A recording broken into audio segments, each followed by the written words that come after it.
Hola a todos, hola a todas, buenas tardes. Nos encontramos en el 10 de septiembre, Día Nacional e Internacional para la Prevención del Suicidio. Soy Ernesto Páez, desde la provincia del Neuquén, encontrándonos en nuestro quinto encuentro de los encuentros psicosaludables. Y la realidad es que hoy es un día para celebrar, justamente para celebrar la vida. 10 de septiembre, Día Nacional y Mundial para la Prevención del Suicidio. Y así es como nos encontramos el día de hoy y hemos transitado tantos encuentros lindos, actuales, con muchos temas interesantes. Vamos a repasar un poquito y vamos a recordar que nos acompañó en estos encuentros psicosaludables el licenciado Daniel Eschiro, estuvo la licenciada Mara Rojas y la psicóloga social Lía Campos de Plaza Winkul. Una alegría haber podido compartir con todos ustedes estas experiencias maravillosas de un territorio que trabaja arduamente.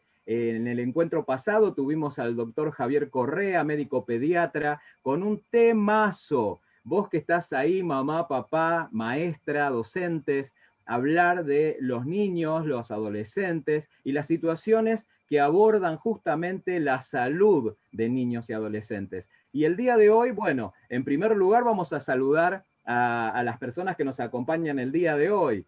Hola Flavia, hola Soledad, hola Laura. Un gusto que estemos todos juntos para el día de cierre de estos psicosaludables. Hola Ernesto, ¿cómo estás?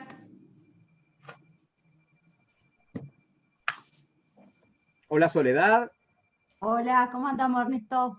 Bien, bien, bien. Muy Me contentos. Un alegro. día de mucha celebración. Un placer compartir el Oh, último. Así que, bueno, hola Laura, ¿nos escuchás? No se escucha un poco el Creo que audio tenés de el Laura. micrófono apagado, Lau. Hola, ¿qué tal desde aquí?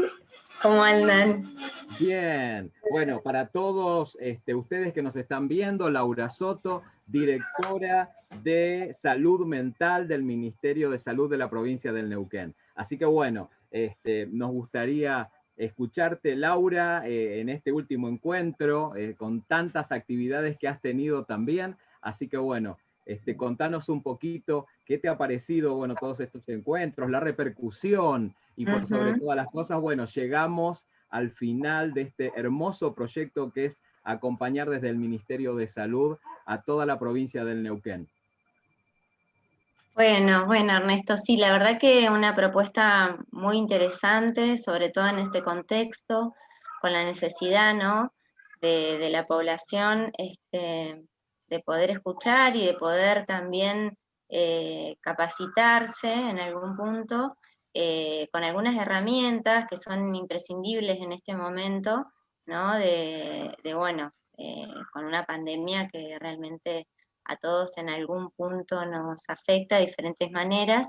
Y bueno, desde la Dirección de Salud Mental y Adicciones, ¿no?, del Ministerio, eh, la verdad que nos parece bárbara la convocatoria que han tenido, bueno, la importancia también de los contenidos, ¿no?, que se fueron brindando con profesionales, que la verdad que estuvo muy bueno. Eh, Desde la dirección, obviamente, que se apoyan este tipo de encuentros y de acciones, como una más, ¿no?, de todas las acciones que son necesarias para ir acompañando tanto a la población como a los equipos, ¿no? La dirección en este punto ha tenido como bastante compromiso en todo lo que es la pandemia, y bueno, con todos los dispositivos, ¿no?, que se fueron armando como para la asistencia, para la atención también del personal y de los equipos de salud que están en la primera línea, y por otro lado también las recomendaciones, los documentos y las readecuaciones que se han hecho a los dispositivos en beneficio de la población.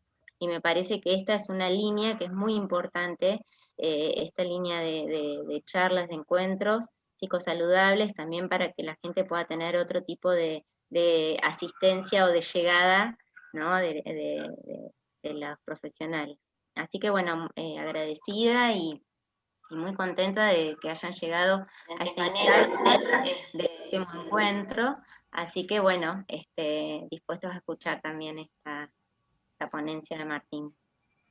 Bueno, muy bien. Y bueno, nobleza obliga. Primero, en primer lugar, vamos a agradecer a nuestro gobernador Omar Gutiérrez, que es también el que nos da la plataforma, el que nos da la posibilidad de poder seguir adelante con todos estos encuentros, ¿no? Año a año, acompañando a toda la comunidad del Neuquén. A la ministra de Salud, la doctora Andrea Peve, bueno, por supuesto, Laura Soto, la licenciada Laura Soto, directora de Salud Mental, un agradecimiento enorme por habernos brindado la oportunidad de este espacio, al coordinador del Ministerio, Pablo Jalil, que también nos acompañó en distintos encuentros, y por supuesto a Estrategias de Salud en Territorio, que es otro de los grandes dispositivos de este año, en las manos de Flavia Puel y de Soledad Mieres. Así que bueno, un agradecimiento a todos ustedes que hicieron posible que esto sea una realidad.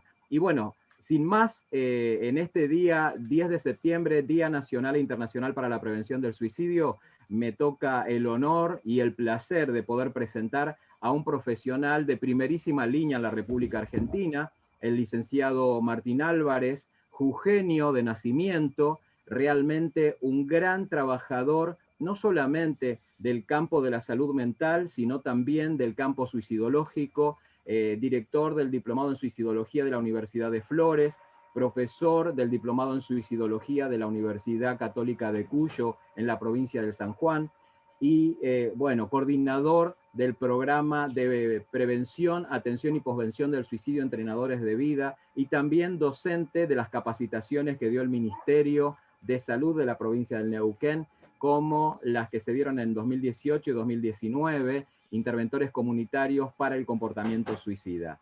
Así que bueno, sin más, un currículum impresionante, enorme, pero por sobre todas las cosas, una gran calidad humana. Así que con todos ustedes, en este último encuentro de los encuentros psicosaludables, el licenciado Martín Álvarez.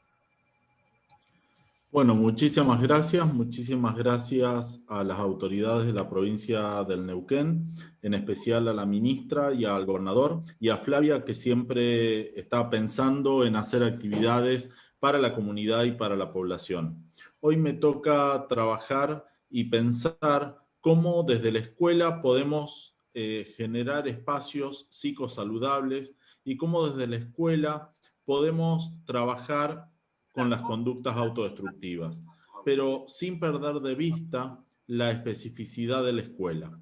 Vamos a ir comenzando, y la escuela es un espacio netamente preventor de la salud, y así puede funcionar si arbitramos distintos medios a los efectos de que la escuela y los que hacen la escuela, que son los docentes, los padres y la comunidad educativa en general, pueda tener formación y capacitación específica para lo que se refiere a lo que es trabajar preventivamente. Hoy es el Día Nacional de la Prevención del Suicidio y vamos a ver que la declaración 10 de septiembre, Día Nacional de la Prevención del Suicidio, tuvo una elaboración durante el 2009. Participó allá en ese tiempo la Fundación Manos Unidas por la Paz, a la que pertenezco, y también participó la Asociación Internacional para la Prevención del Suicidio.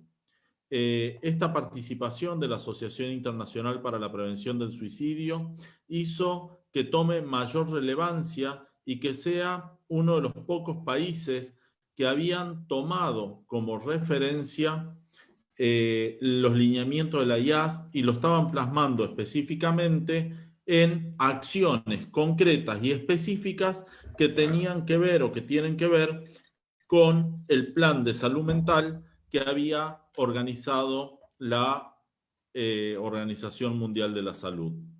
Vamos a ver que en el 2010 se logra la Declaración Nacional 10 de septiembre, Día Nacional de la Prevención del Suicidio, la persona que presentó dicho proyecto es la diputada nacional en ese momento, María Eugenia Bernal. Les cuento que María Eugenia Bernal proviene y viene del ámbito educativo. Ella fue ministra de Educación de la provincia de Jujuy y junto con otros profesionales de Córdoba, Chaco y colegas diputados presentaron el proyecto 10 de septiembre, Día Nacional de la Prevención del Suicidio. Y hoy podemos decir que somos uno de los pocos países que tienen el 10 de septiembre instaurado específicamente para sus territorios. Por otro lado, este tránsito después llevó a que unos años después tengamos la Ley Nacional de Prevención del Suicidio, que es la 27.130. Inicia la utilización del lazo naranja en Argentina, y este lazo naranja nace en la cuna de la tradición argentina. Ese lazo naranja lo toman en la ciudad, en la ciudad como una marca específica de la prevención del suicidio. Vamos a ver que le ponen al centro la escarapela argentina.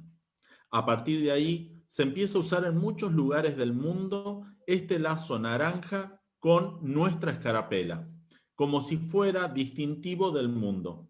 Les comento que la idea de esta escarapela era empezar a marcar que éramos más de uno los que estábamos trabajando. Es así que México, por ejemplo, este año ya le puso su escudo nacional y está en este sentido también difundiendo lo que es la cinta naranja específicamente para la prevención del suicidio. Y Neuquén sé que también lo tiene con el perfil de su provincia. Y a algunos municipios ya le pusieron los logos municipales. Vamos a ver que esta declaración tuvo una innumerable adhesión a nivel mundial. De España, Colombia, Costa Rica y demás adhirieron a esta celebración a nivel nacional,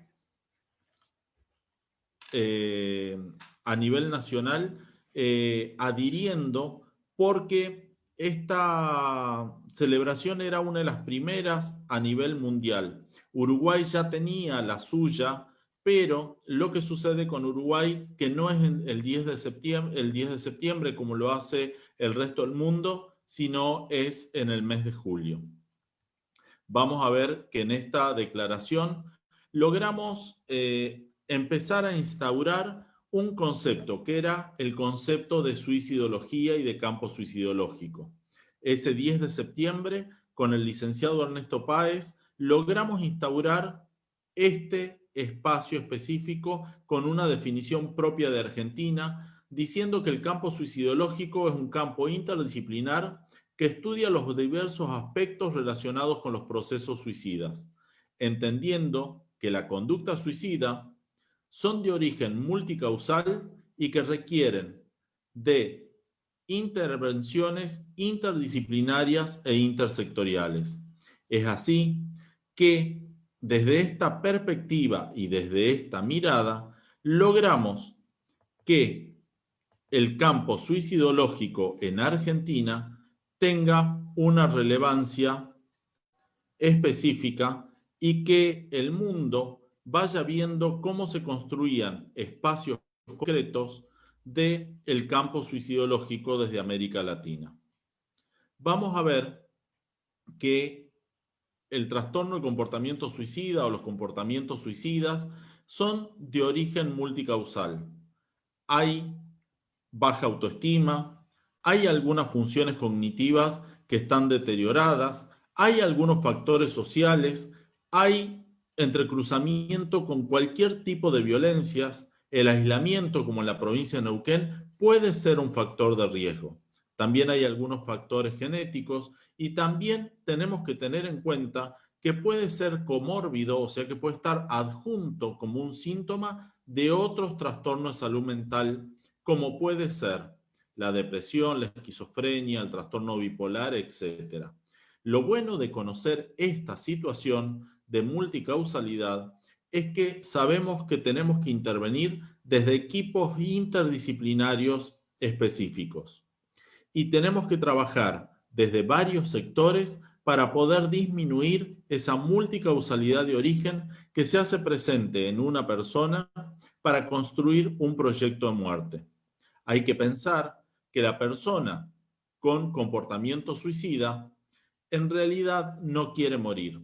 Lo que quiere hacer es dejar de vivir como está viviendo. Está sufriendo y quiere parar ese sufrimiento. Tenemos que tener en cuenta que el trabajo intersectorial es fundamental. El sector de la cultura puede trabajar en proyectos para que los jóvenes, los adultos y los ancianos puedan interactuar y disminuir también algunos factores de riesgo. El sector político en generar estrategias específicas de políticas públicas, como así también la asignación de recursos para la promoción, la prevención, la asistencia y la posvención de los trastornos autodestructivos. Por otro lado, los medios de comunicación es fundamental que tomen conciencia de que su actividad puede colaborar para mejorar la salud mental de la población. Los medios de comunicación deben comunicar los suicidios, lo que sí deben tener cuidado en la forma de comunicarlo y tener guías para hacerlo, para no difundir ni los medios que utilizó la persona que se suicida, ni tampoco los lugares que utilizó. Porque otra persona que esté en riesgo o que esté pensando querer morirse y todavía no haya decidido ni cómo, ni dónde, ni cuándo, le podemos servir en bandeja esos métodos por una noticia que se excedió en la información que da.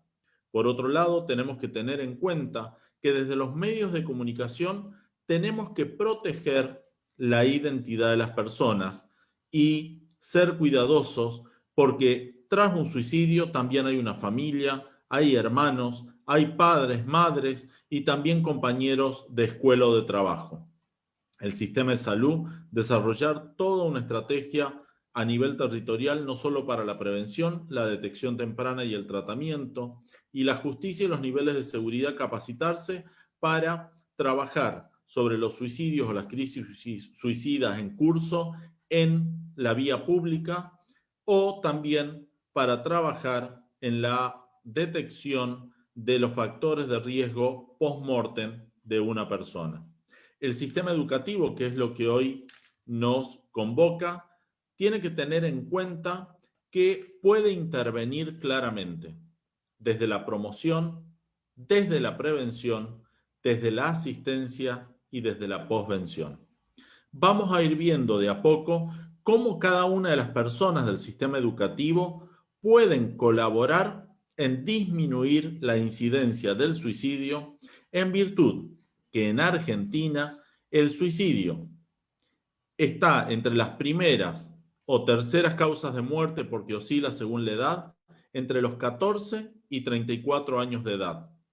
Pensemos que el sistema educativo argentino tiene un privilegio, que la población está cautiva en virtud de la obligatoriedad de la escolarización entre los 5 y 18 años, o 17 terminar la secundaria, lo cual tenemos la población para hacer una detección temprana y una intervención desde el sistema educativo en darles contenidos y aprendizajes que tienen que ver con lo emocional.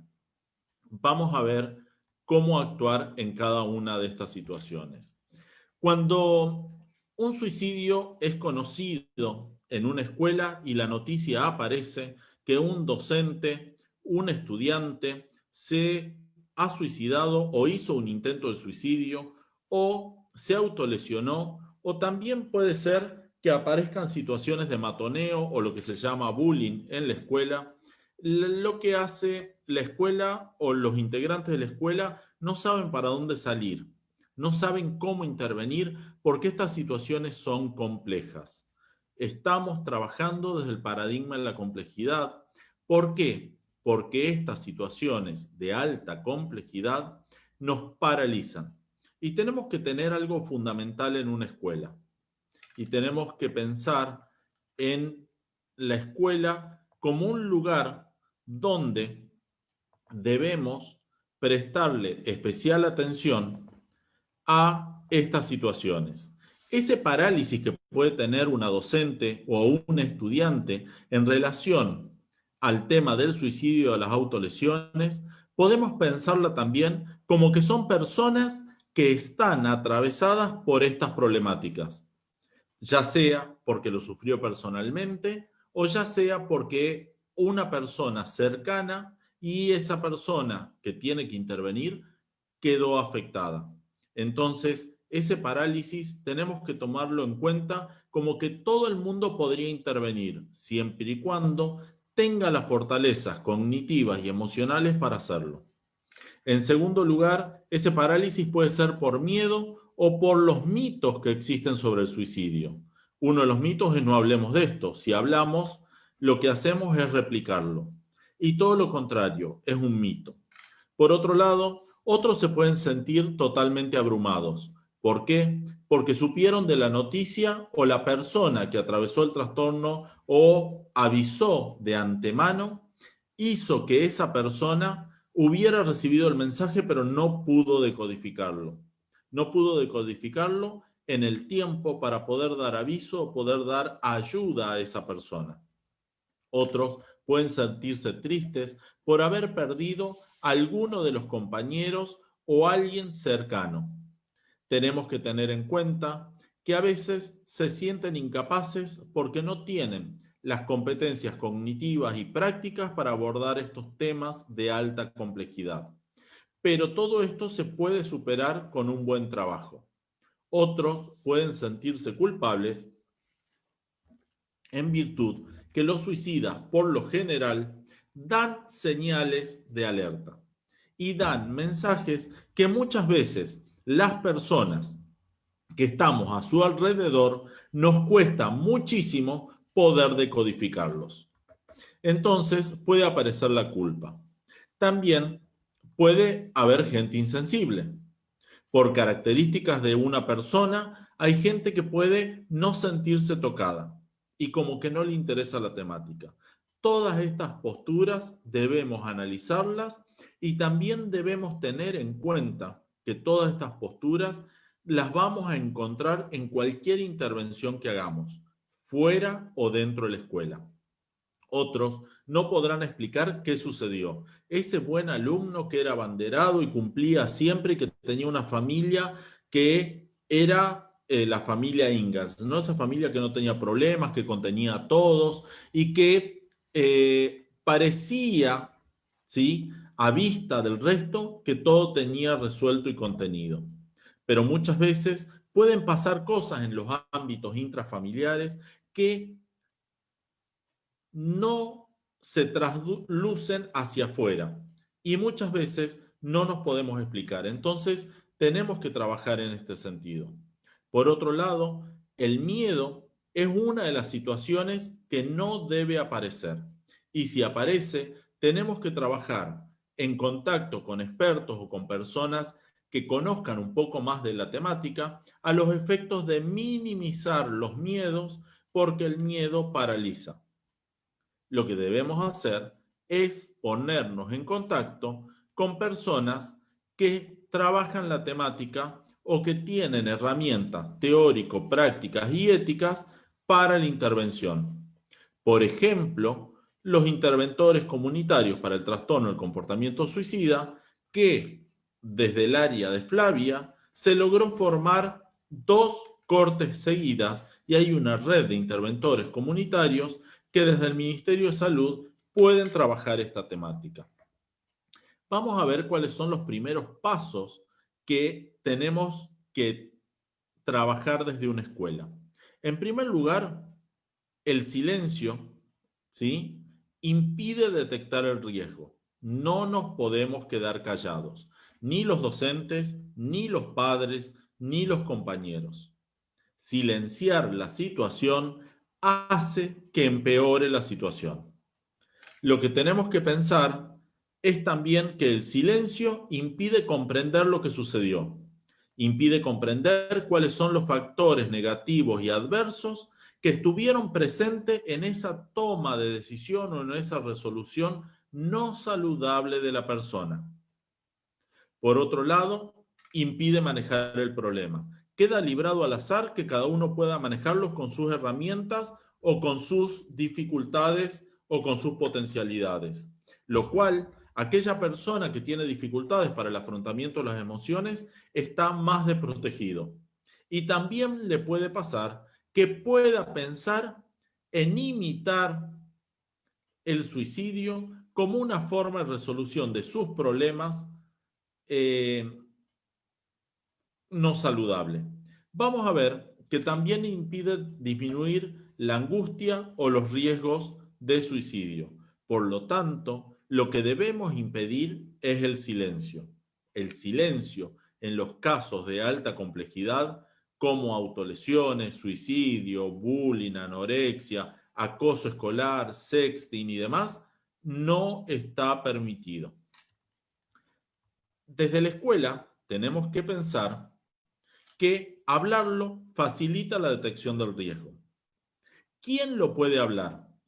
Las personas que estén formadas y que tengan las posibilidades cognitivas y emocionales para afrontar la situación.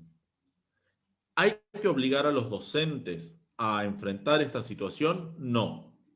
Deben ser docentes que quieran abordar la situación y que aparte tengan las fortalezas y los conocimientos para hacerlo. Entonces, no es necesario una notificación obligando, es necesario una coordinación y una puesta en marcha de un trabajo de acuerdo institucional para afrontar la problemática.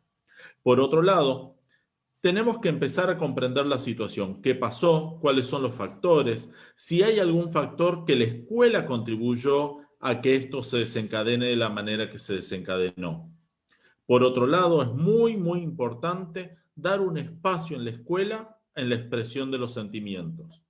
Por lo general, la escuela, por tradición, expresa conocimientos que vienen del área intelectiva del ser humano.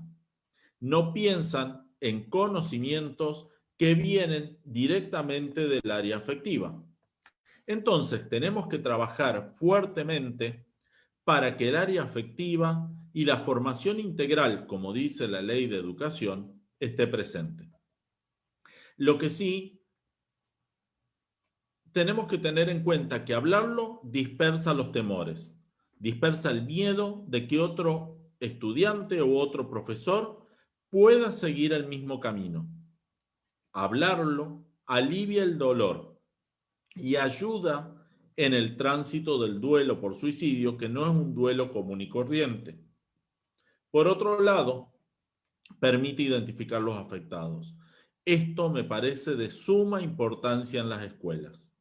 Tener esa población cautiva y algún vínculo con un intento de suicidio o un suicidio consumado o alguna otra conducta, porque esto también lo podemos extender a cualquier conducta que sea de alta complejidad. Por ejemplo, pueden ser las autolesiones.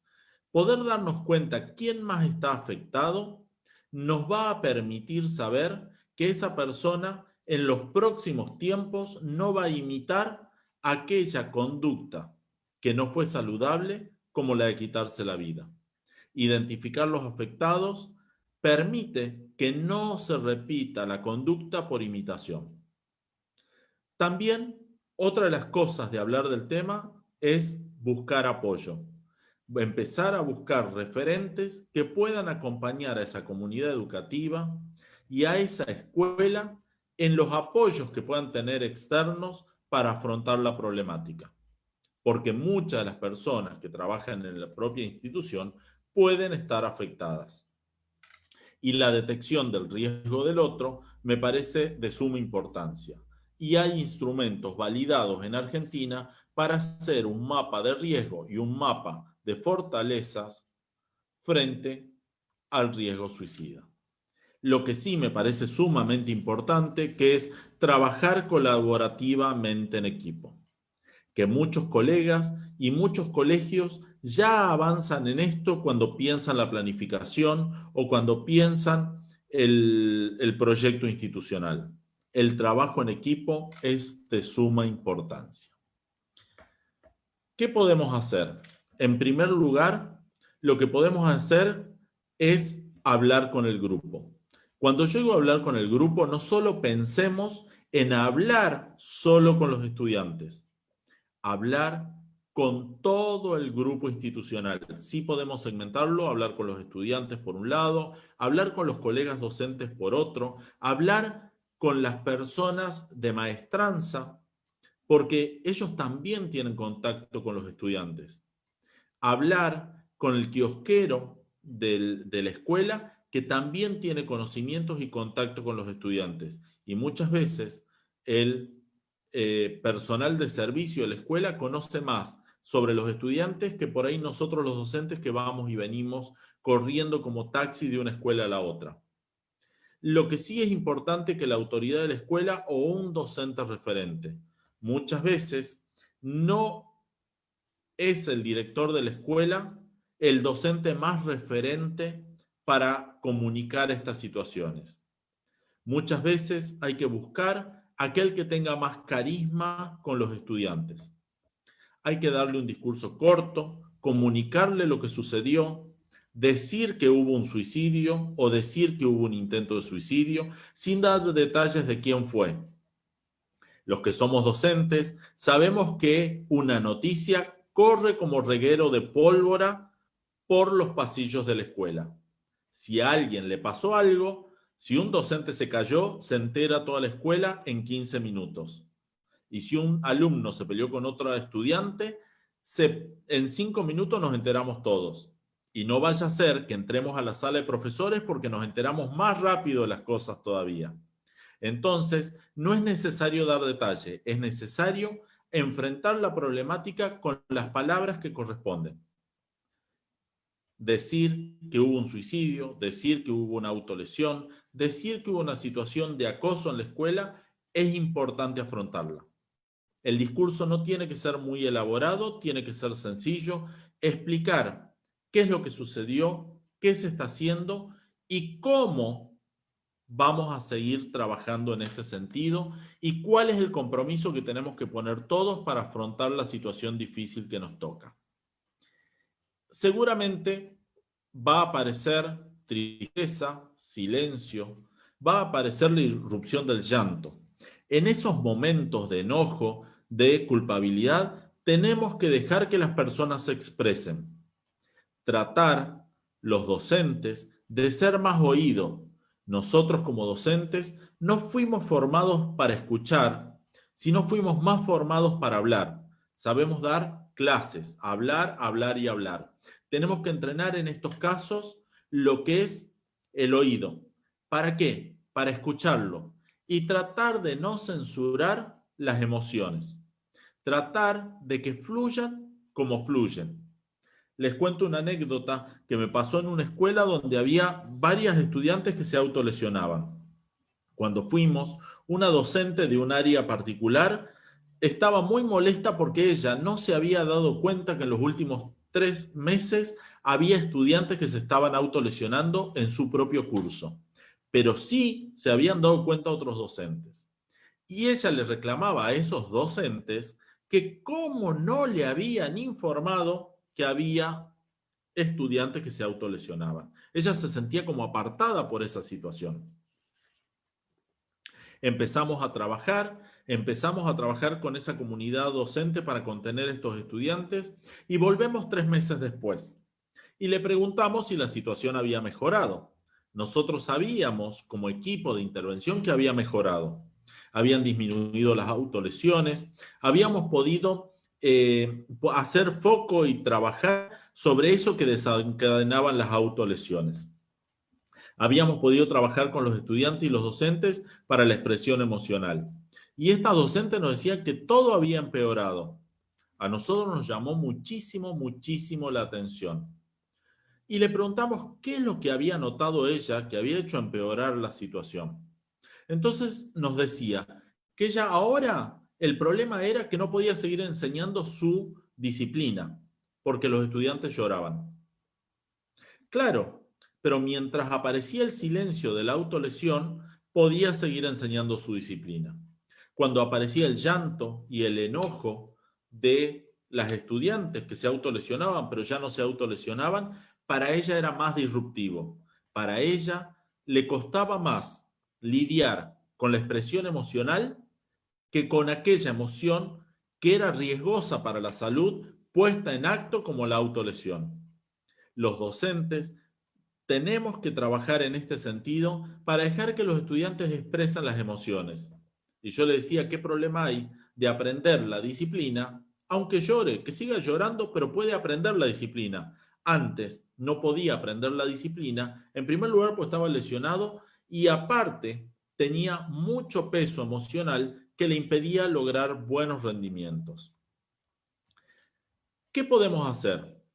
¿Sí? ¿Y cómo podemos enfrentar? En primer lugar, guardar silencio. Cuando alguien está expresando las emociones y los sentimientos, guardar silencio. No juzgar. No repreguntar hasta que no haya una pausa. También tolerar las pausas. Los docentes nos cuesta muchísimo tolerar la pausa. Cuando el otro hace pausa parece que no sabe. Entonces, tenemos que aprender a tolerar las pausas cuando intervenimos en estas situaciones. Por otro lado, tenemos que acompañar con el lenguaje a estos estudiantes, con el lenguaje corporal.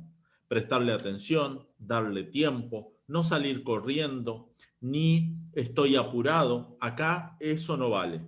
Lo cual la dinámica institucional y de las cátedras se va a tener que transformar por lo menos por un tiempo para trabajar en estas complejas situaciones que se nos presentan y son parte de la escuela y por ahí de la vida diaria como escuela.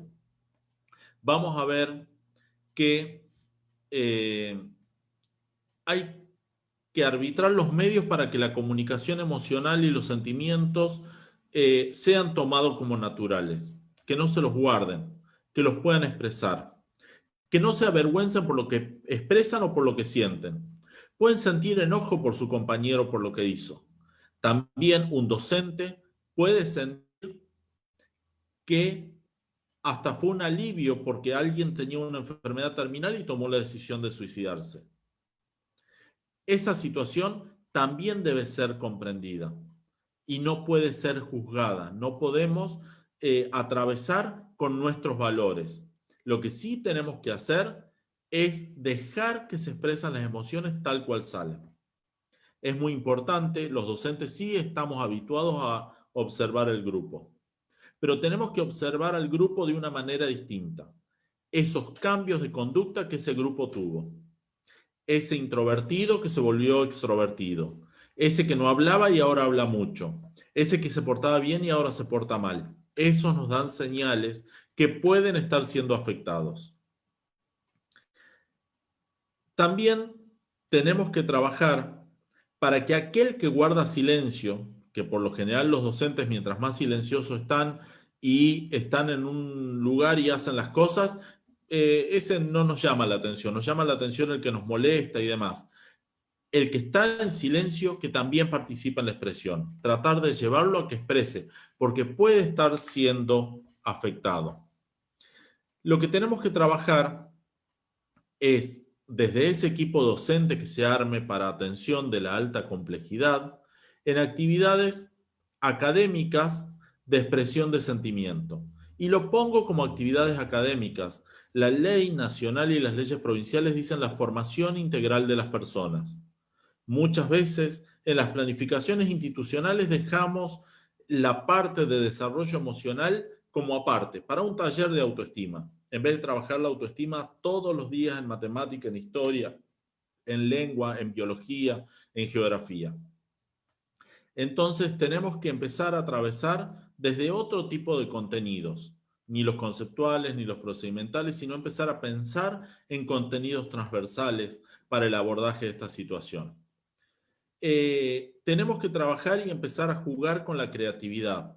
Que el arte o la creatividad empiece a jugar en estas intervenciones. También podemos empezar a trabajar en la detección. Yo les dije que hay instrumentos para detectar afectados, poder hacer un mapa de los afectados y empezar a trabajar específicamente con estudiantes que estén afectados y ver cuáles son los factores de riesgo que son predisponentes en ese grupo. Y darle a cada quien lo que necesita. Si un grupo necesita subir su autoestima, un taller de autoestima. Si un grupo necesita mejorar su comunicación interpersonal, trabajar en la comunicación interpersonal.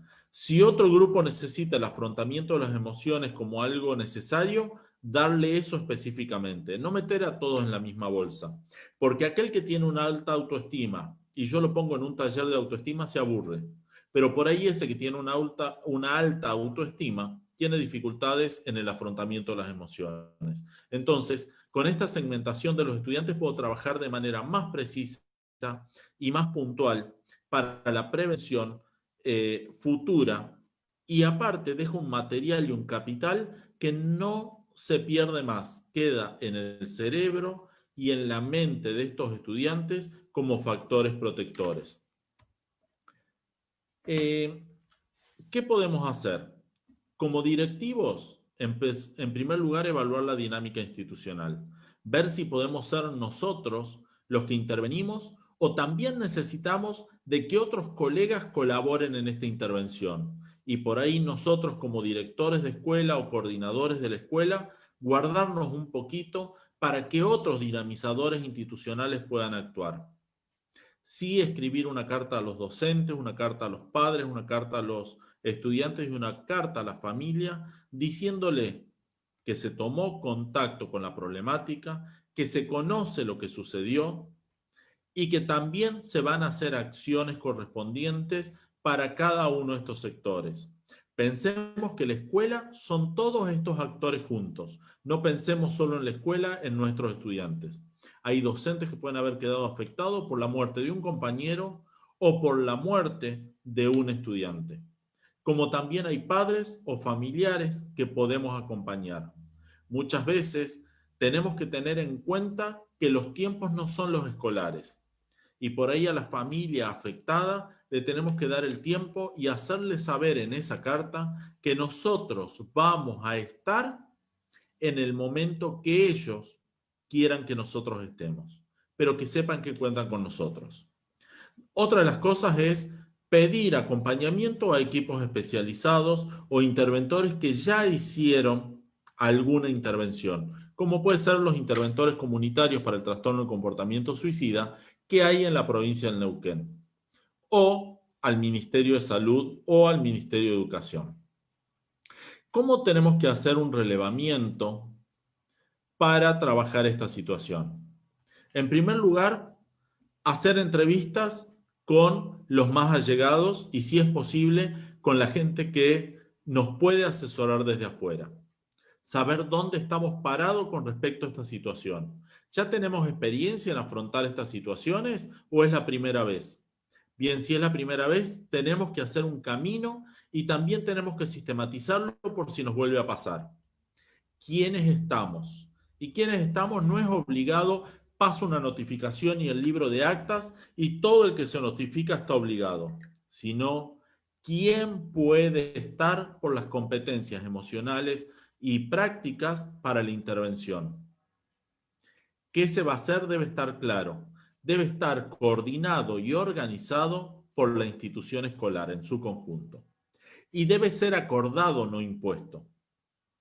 Y después tenemos que tener claro quién va a hacer cada cosa. No todos pueden coordinar un taller de autoestima, no todos pueden coordinar un taller de afrontamiento de las emociones. Hay profesores que no le interesan las emociones de nadie y no lo puedo mandar a coordinar un taller de emociones justo en el momento que alguien se quitó la vida por suicidio o hizo un intento de suicidio. ¿Por qué? Porque tengo que tomar en cuenta a esos docentes que sí tienen las habilidades durante todo el tiempo, porque si no, no va a ser creíble la intervención dentro del sistema educativo. La escuela siempre trabaja con contenidos y el que intervenga desde fuera de la escuela debe conocer que la dinámica de la escuela y el objetivo es la enseñanza de contenidos y la intervención como acompañador externo debe ser desde esta perspectiva. Alguno que vea este esquema me va a decir, pero Martín, este esquema de contenidos conceptuales, procedimentales y actitudinales, yo lo leí hace 20 años, creía que estaba caduco. La teoría no es caduca si sirve para algo. En este caso, los contenidos pensados como lo pensó la reforma educativa española son apropiados para pensarlos en la intervención en alta complejidad en la escuela. Debemos enseñar qué es autoestima, sí, desde lo conceptual, pero a la vez debemos enseñar procedimientos de construcción de la autoestima. Y por otro lado, tenemos que enseñar a construir la autoestima y los contenidos actitudinales. Si pensamos de esta manera, nos va a ayudar a armar la planificación.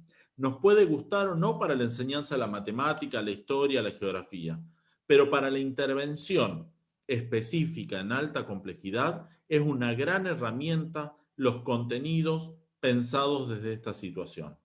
Y en segundo lugar, pensar los contenidos transversales como contenidos rectores que van a trascender el quehacer diario y que no dependen de una sola área o una sola materia, sino que todos nos tenemos que comprometer en un proyecto mancomunado, nos ayuda muchísimo a la intervención cuando hay comportamientos suicidas, cuando hay comportamientos de alta complejidad, como pueden ser también las autolesiones, el bullying, el sexting y todas esas complejidades que hoy debemos abordar también desde la escuela. ¿Cómo podemos abordarla? Desde talleres, por ejemplo, que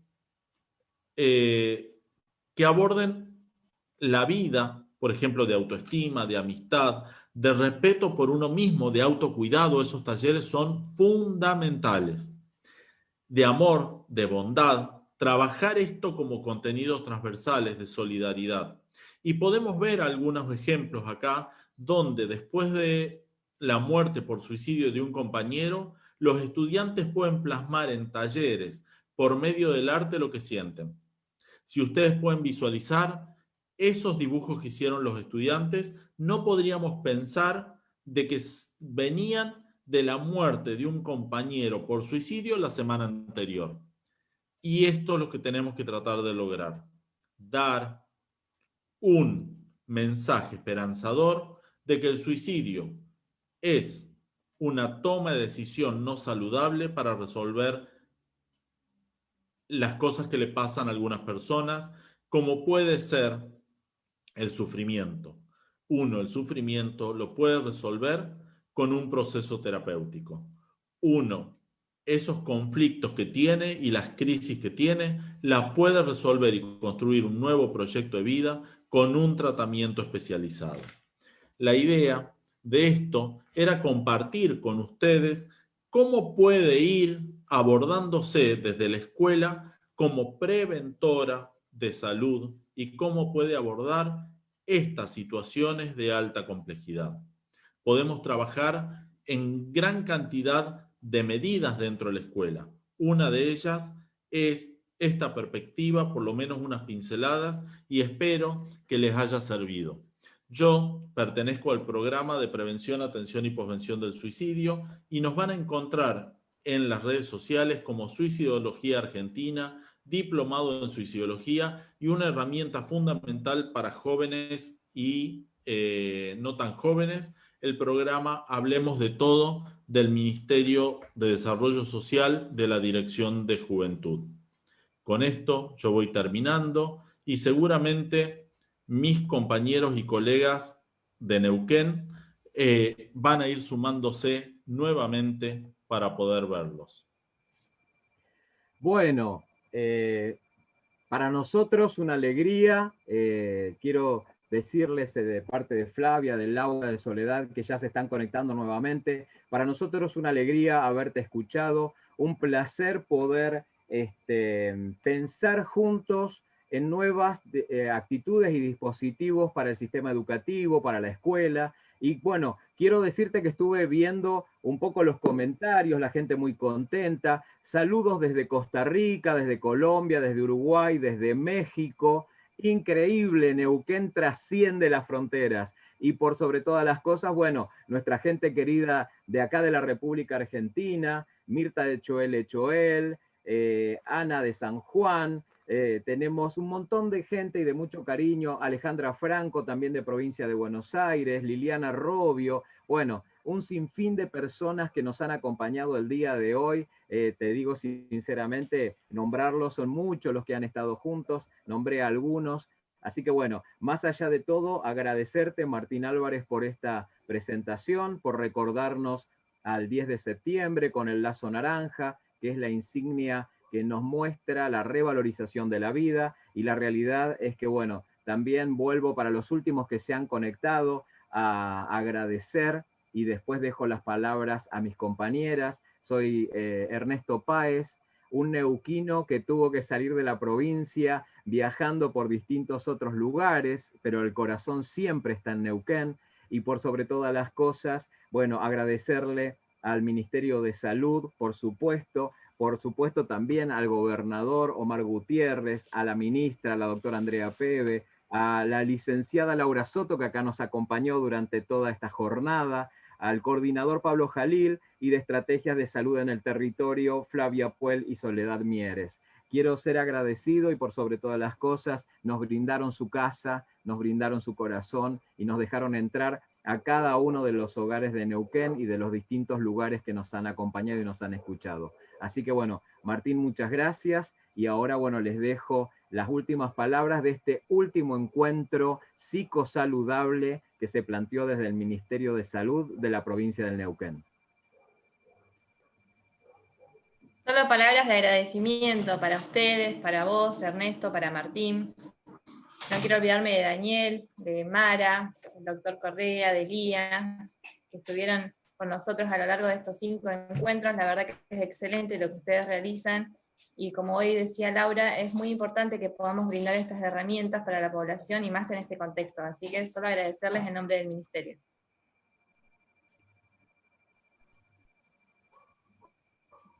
Muchas gracias, Bueno, Flavia. Bueno, Ernesto, Martín, gracias por el esfuerzo, por la capacitación, por impartir sus conocimientos. Gracias por tenernos en cuenta. Esto ha sido realmente un placer compartir con ustedes estos 5 encuentros. Agradezco a la gente que se conectó, que nos acompaña. Estamos en una situación muy complicada, pero juntos somos más fuertes, y vamos a darle pelea. Y bueno, espero encontrarnos personalmente. Les mando un beso grande. Gracias. Bueno, Martín, Ernesto, lo mismo. Muchas gracias por esta iniciativa. Y bueno, y también agradecerle a toda la gente que se conectó y acompañó estos encuentros. Seguramente han encontrado mucho recurso ahí como también para pensar. Así que bueno, agradecerles desde el Ministerio, la Subsecretaría y la Dirección de Salud Mental y Adicciones. Bueno, muchas gracias, Laura. Y bueno, para el final, para la gente que no conoce nuestra provincia hermosa, para los que viven en otros territorios y en otros países, quiero decirle que nosotros tenemos las piedras, el viento, las nieves eternas, los bosques, los paisajes. Tenemos un corazón enorme desde la provincia del Neuquén, y ojalá cuando se puedan abrir las fronteras tengan la posibilidad de venir a visitarnos y de ver qué hermoso que es Neuquén, qué hermosa que es nuestra Patagonia Argentina. Así que desde acá les mando un cariño fuerte, enorme, y seguramente, como dijo Soledad, prontamente nos vamos a volver a encontrar y nos vamos a transmitir ese afecto que siempre nos ha unido. Así que bueno, muchas gracias por habernos acompañado, y bueno, nos estaremos viendo en cualquier otra propuesta donde nos podamos conectar con vos que estás ahí en tu casa, tratando de pasar esta situación difícil que estamos viviendo, pero como dijo Soledad, quiero hacerme propia esas palabras: juntos vamos a salir adelante. Un beso grande a todos.